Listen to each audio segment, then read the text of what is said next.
आता आपली दृष्टी होईल स्पष्ट, कारण इथे उपचार आहेत सर्वोत्तम. डोळ्यांची अचूक तपासणी व उपचार आता डॉक्टर माइड मल्टीस्पेशालिटी हॉस्पिटलमध्ये. अत्याधुनिक मशीनद्वारे डोळ्यांची अचूक तपासणी, अनुभवी आणि तज्ञ डॉक्टरांचं मार्गदर्शन.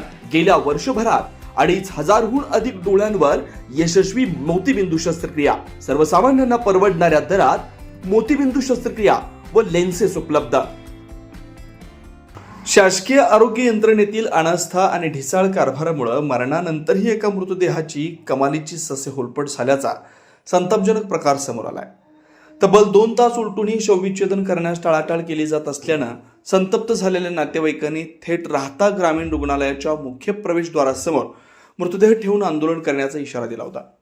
नातेवाईकांनी दिलेल्या माहितीनुसार कोपरगाव जवळील कोकमठाण येथील रहिवासी असलेल्या अविनाश नामदेव बागुल यांना काल रात्री 12च्या सुमारास अर्धांगवायूचा तीव्र झटका आला. यापूर्वीपासून त्यांच्यावर शिर्डी येथील रुग्णालयात उपचार सुरू होते, त्यामुळे त्यांना तातडीने शिर्डी येथील सुपर स्पेशालिटी रुग्णालयात दाखल केलं. मात्र दुर्दैवानं उपचार दरम्यान दिनांक 14 जुलै रोजी रात्री 12 ते 1 वाजताच्या सुमारास त्यांचा मृत्यू झाला.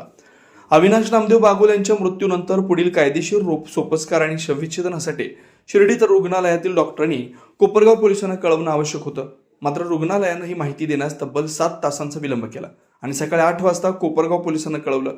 माहिती मिळताच पोलीस सकाळी 10:30च्या सुमारास रुग्णालयात दाखल झाले. त्यानंतर त्यांनी शवविच्छेदनासाठी राहता ग्रामीण रुग्णालयात मृतदेह आणला. यानंतर कोपरगाव पोलिसांनी राहता ग्रामीण रुग्णालयात शवविच्छेदनासाठी मृतदेह आणावा का अशी विचारणा येथील कर्मचाऱ्यांकडे केली. येथील कर्मचाऱ्यांनी डॉक्टरांनी मृतदेह घेऊन या, आम्ही शवविच्छेदन करू असं सांगितलं. त्यानुसार नातेवाईकांनी मृतदेह राहता ग्रामीण रुग्णालयात आणला. मृतदेह ग्रामीण रुग्णालयात आणून 2 तास उलटले तरी अद्याप कुणीही शवविच्छेदनाची प्रक्रिया सुरू केली नाही.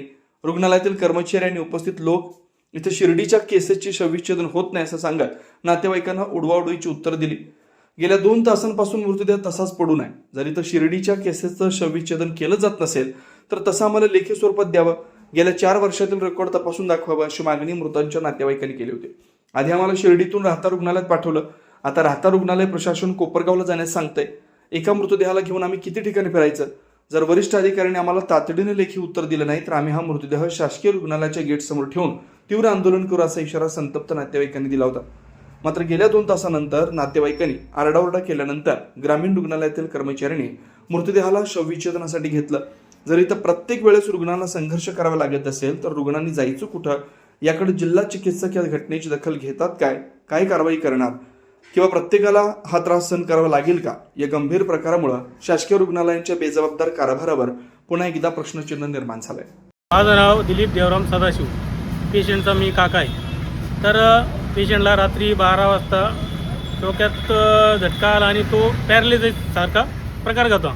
तर यापूर्वीसुद्धा त्याची ट्रीटमेंट शिर्डीलाच चालू होती. तर मग तिथून परत त्याला त्या बाहेर गावून आणला आणि शिर्डीत ॲडमिट केला. शिर्डीत ॲडमिट केल्यानंतर 1च्या दरम्यान त्याचा मृत्यू झाला. मृत्यू झाल्याच्या नंतर तिथल्या डॉक्टरांनी कोपरगावच्या पोलीस स्टेशनला सांगायचं काम आहे ना की अशी बॉडी असं एक्सपायर झालेला आहे माणूस.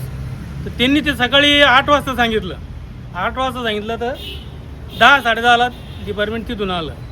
डिपार्टमेंट आलं, त्यांनी सगळं काही पंचनामा वगैरे केला. तिथून बॉडी त्यांनी फोन केला पोलीस डिपार्टमेंटनी की राहता ग्रामीण रुग्णालयाला PM साठी आणू का? इथले कर्मचारी म्हणे घेऊन या. डॉक्टरसुद्धा म्हणले की PM साठी बॉडी घेऊन या. इथे PM साठी बॉडी आणली, 2 तास झाले तरी बॉडीला कोणी पाहायना सुद्धा. आणि सगळे म्हणून राहिले की बाबा PM करतच नाही. म्हणजे याच्यापूर्वी राहताला ग्रामीण रुग्णालयात PM झाले नाही का? शिर्डीचे झाले नाही का? झाले नसन तर तसं आम्हाला यांनी 4 वर्षापूर्वीचं रेकॉर्ड द्यावं की शिर्डीचे हॉस्पिटलचे PM आम्ही राहता ग्रामीण रुग्णालयात अजिबात केलेले नाही.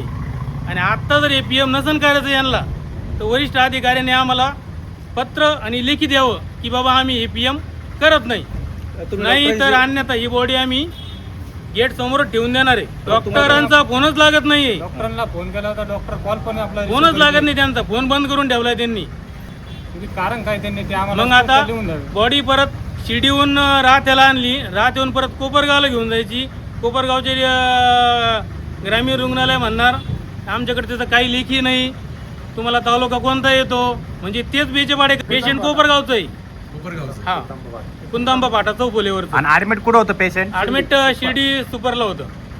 श्रीराम पार्क राहता शहरात प्रथमच स्वतंत्र पाण्याची व्यवस्था देणारं एकमेव 15 एकर भव्य NA प्रकल्प.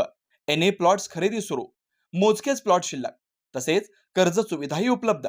प्लॉटची वैशिष्ट्ये: अंतर्गत 50 फूट व 30 फूट रस्ते, street light, garden, jogging track, आकर्षक लँडस्केपिंग, स्वतंत्र ड्रेनेज लाईन, सर्व सुखसोयी, नयनरम्य परिसर. मग आजच प्लॉट बुक करा. 9623 89 91 91, 9623 65 91 91. साईट पत्ता: Nagar Manmad road, hotel red chilli समोर, राहता, जिल्हा अहिल्यानगर.